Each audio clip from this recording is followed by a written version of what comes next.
Tai labas rytas, Šarūnai. Labas rytas, auditorija. Turime kviestinį svečią, man yra labai labai malonu.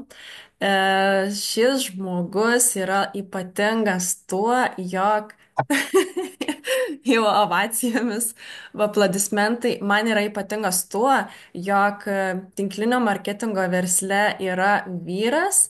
Ir daugelis galvoja, kad va, čia tinklinis marketingas, produktai, sveikata yra tik moteriškas darbas. Tai va specialiai pasikviečiau Šarūną, kad papasakotų savo patirtį, pasidalintų savo įžvalgomis ir kodėl būtent pasirinko PM International kaip savo verslą ir plėtojimą šiuo metu. Tai labas, Šarūnai. Labas, Eugenija, iš tikrųjų smagu būti, smagu stebėti tavo energingų socialinį tinklą ir aš sakau, kodėlgi nepadaryti kažko tai tokio bendro, ar galbūt atverti naują kažkokią raidą tavo socialiniam tinklam, kurie tikrai yra spalvingi, informatyvūs, emocingi ir geranorišką energiją trykštantis.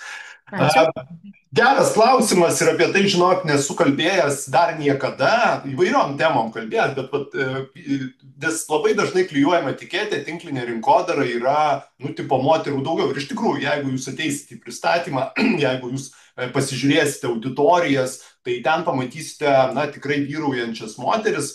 Tačiau aš išduosiu paslaptį dar visai nesenai, jeigu tu pasižiūrėtum turbūt reitingus, daugumos kompanijų, pirmus reitingus, arba net pasaulinį reitingą Business from Home galima pasižiūrėti.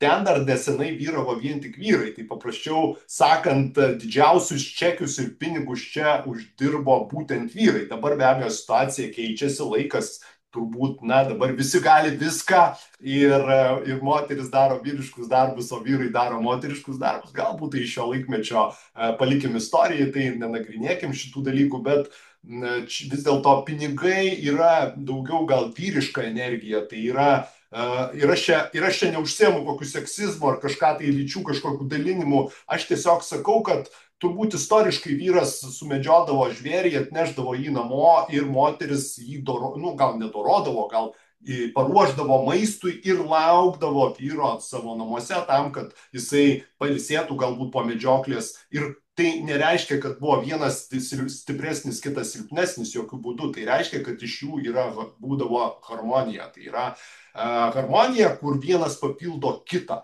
Ir tada yra geriausias rezultatas. Lygiai tas pats tinkliniai rinkodarai. Jeigu didžiausius čekius uždirbo vyrai, tai galiu pasakyti, didžiausius bendrus čekius uždirbo šeimos, kurios tai yra vyras ir moteris, kuri dirba kartu. Lygiai taip pat aš dirbu su savo žmona, pasižiūrėt mano socialinį tinklą, mes visur keliaujam kartu, važinėjam kartu, esame tame versle kartu, yra harmonija, bet tą harmoniją, aš galiu pasakyti, reikia užsitarnauti, nes jeigu jūs atnešit į namus tinklinę rinkodarą, jūsų antroji pusė gali dažnai jums pasakyti, kuo tu vėl čia užsiimsi, ir tai yra ne todėl, kad jums blogo linki, o todėl, kad, lyg tai pasąmonėje mes iš to žmogaus nauja veikla visada atimam savo artimo žmogaus dėmesį, laiką ir jis lyg tai tą jaučia. Todėl aš dažnai sakau, žinot, ypatingai jeigu jums neina su jūsų antra pusė, sakau, mylėkite savo artimus žmonės, nedarykite su juo verslu, o vėliau ateis ir verslas. Tai yra, kai žmogus pamatys, kad jūs čia turite rezultatą, kad jūs čia esate laimingas, ir jeigu tas žmogus nėra manipuliatorius, jis jumis nemanipuliuoja, jis tikrai jūs nuoširdžiai myli, jisai tą besąlygišką meilę, jisai supras, kad tai yra jūsų gyvenimo dalis, ir tada tai gaus dar kitą pagreitį, dar kitą verslo formą. Tai vat galbūt to. Nuostabi patirti, ta prasme, nuostabios įžvalgos tikrai. Aš irgi labai norėčiau, jog kuo daugiau žmonių kurtų šeimos verslą ir kuris teiktų tokį pasitenkinimą.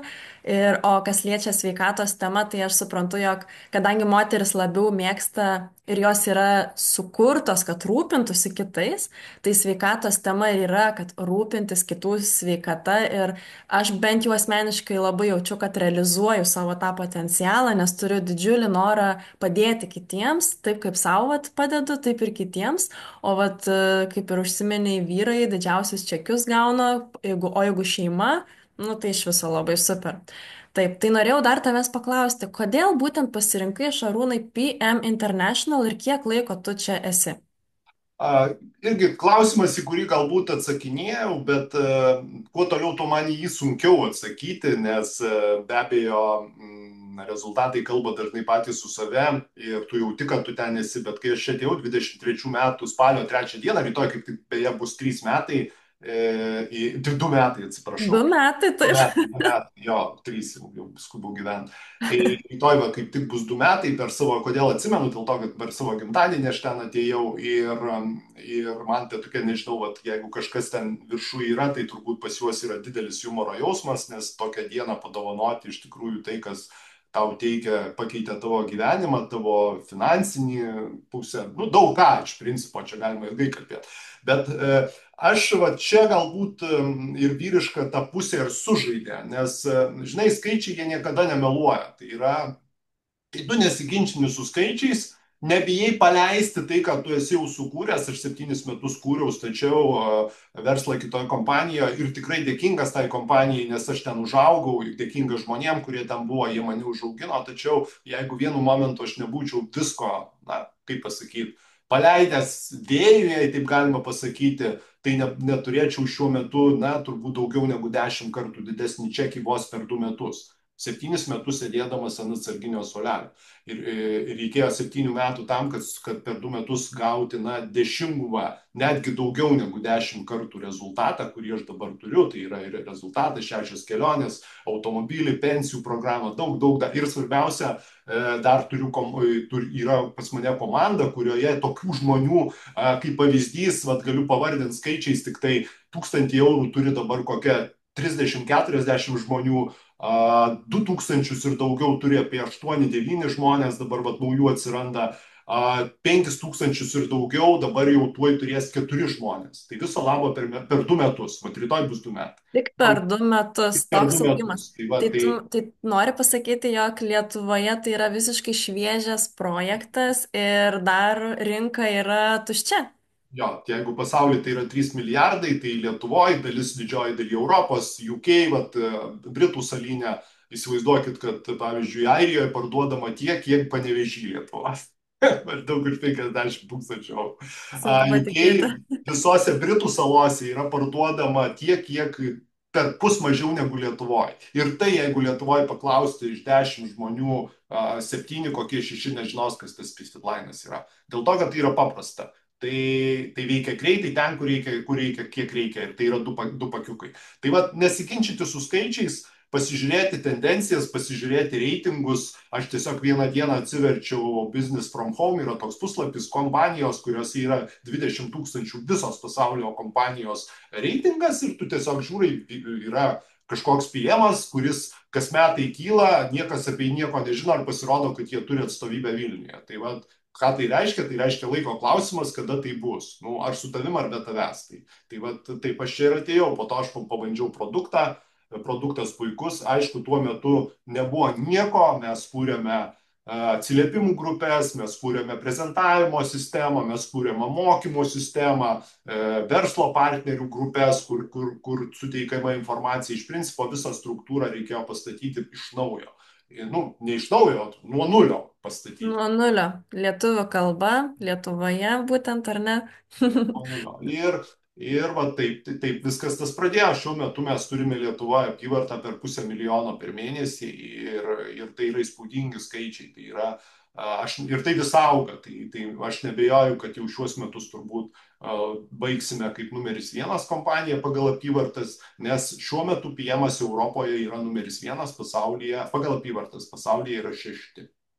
Super. Na ir paskutinis tau klausimas. Kokį esi užsibrėžęs artimiausią tikslą ir iki kada jį planuoji pasiekti šitoje kompanijoje? Labai Labai smalsu. geras klausimas ir, žinai, Eugenija, ir tą klausimą, žinok, čia nepaprastas klausimas yra. Visi, žinai, kartais žiūri, nu, okei, tu čia turi 5-ženklį čekį per mėnesį, tu ten turi automobilį, tu ten keliauji 6 kartus ir patikėk, tas klausimas, kurio tu dabar klausi, kuo tu aukščiau lipi, tuo jisai Mhm. tampa sudėtingesnis. Todėl, kad mūsų pasąmonė mums duoda energiją darbui tik tai tada, kai mes ją įrodom, kodėl mums to reikia. Yra Mhm. pasako. Jeigu tu Reiškia, to sunku sugalvoti, ko dar nori. Ir tai nėra paprasta. Ir tai nėra paprasta, Todėl, kad nes matai, kad viskas yra įmanoma, Todėl, viskas yra kad tu, pasiekima. pavyzdžiui, kai tu turi, pavyzdžiui, nu, kodėl didžioji tragedija, pavyzdžiui, su tinklinė rinkodara UK, aš manau, kodėl Lietuvoje dvigubai daugiau yra ir taip toliau. Todėl, kad pati pavojingiausia būsena žmogaus yra, kai jis yra sąlyginoj komforto zonai. Nu, Lietuvoje turbūt tai yra 1000–1500. Tau kaip ir užtenka, tu kaip ir turi jau pinigą kažkokį, kuris tau leidžia, na, ne taip, kad giliai kvepuoti, bet, nu, įkvėpti jau leidžia Mhm, sau judėti toliau įrodyti, nu, ką man čia dabar reikės kažkur eiti, kažkokią mokytis, kažkam tai kažką tai parekomenduoti. Nu, čia ir ego visada tave nugalės, nes tau įrodys, kad žolė žalesnė, kad tau gerai tu gyveni, žinai. Ir, bet jeigu tu esi visiškam gyvenimo užkambarį, su paskolom, nu, ta prasme, jau dugną pasiekęs, tada tave mūsų smegenys, kuris yra didžiausias mūsų sąjungininkas, jinai tampa labai didžiuliu ginklu. Tai yra, tu nukreipęs, tu gali padaryti bet ką iš principo ar pasiekti bet kokį rezultatą, jei tu save užprogramuoji. Ir tada tu eini.